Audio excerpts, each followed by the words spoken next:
Hi guys, welcome back to Prudent Preservations. So as much as I enjoy being in the soap kitchen, today I'm in the real kitchen.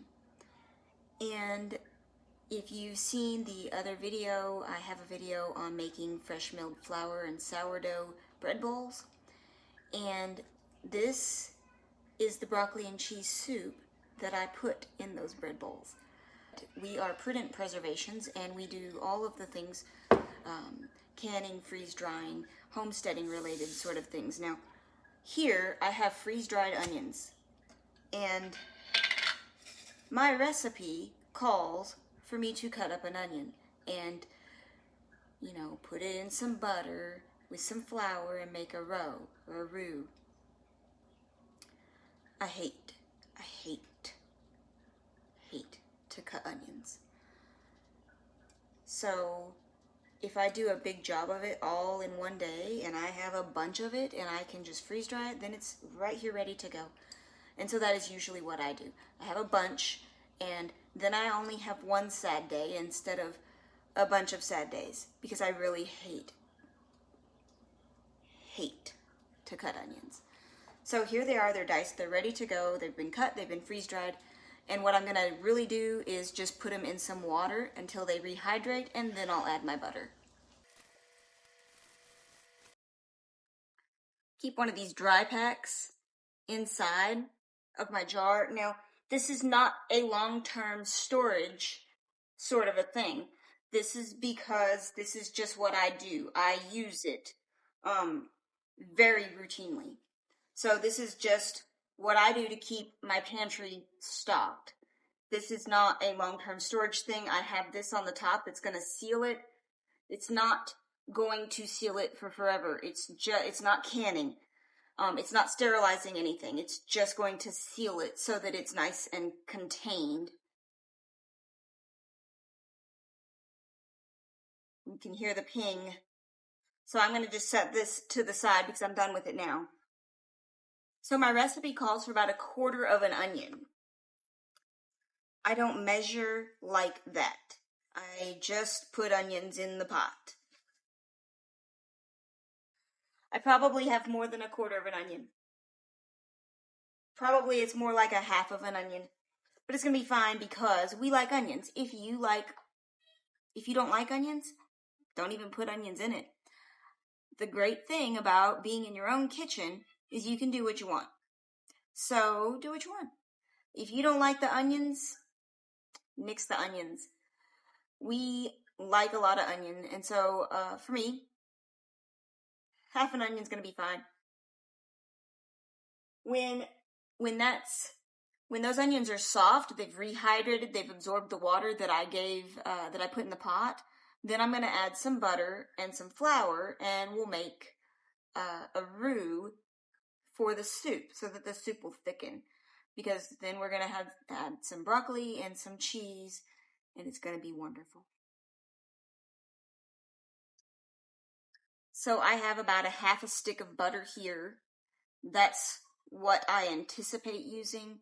I might add some more butter if I feel like I need more. Depends on how much broccoli I have and what that soup looks like when I'm done. And I've got, as always, my fresh milled flour right here. And so we'll use that with the butter and the onions to make our roux.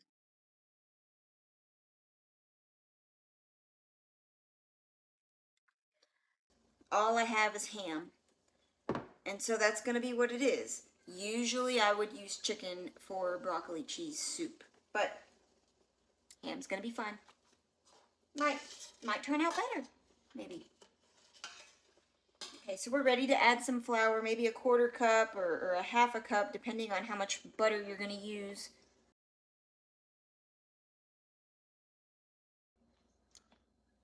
Okay, so we've got our roux. It's pretty thick, so it's got a pretty thick consistency. It's got the onions and the flour in there with the butter, and so it's pretty thick. And now we're going to add our ham stock and some cream is wonderful if you've got cream, or even half and half. Whole milk, So I added about half of my jar, so roughly 2 cups of ham stock. Ham stock and not chicken stock. I'll have to make some chicken stock. So now I've got my broccoli here. I'm just going to cut up my broccoli.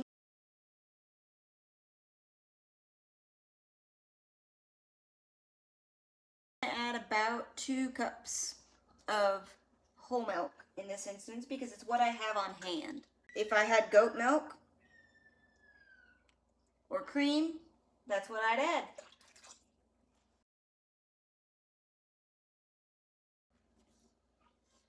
We're going to add some pepper and a little bit of salt. About a teaspoon of salt and maybe a half a teaspoon of pepper.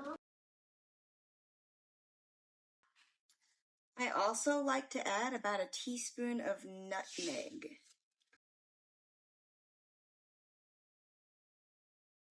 I'm going to peel about 3 carrots and put that in the pot too.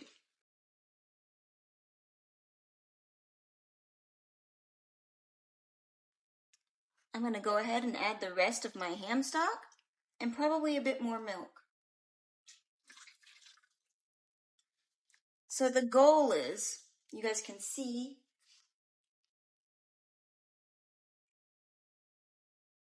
the goal is for all of these vegetables, when they cook down some, to be under the liquid.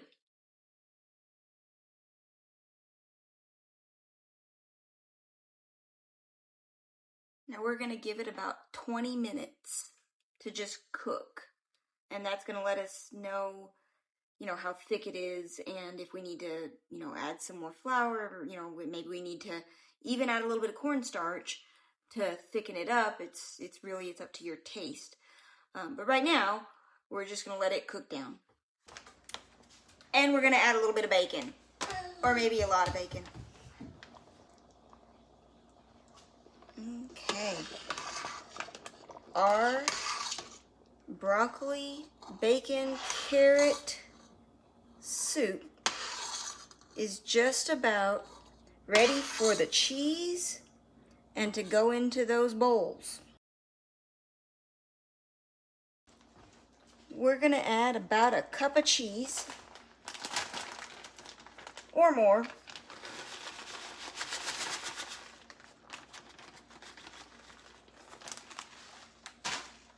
Okay, more.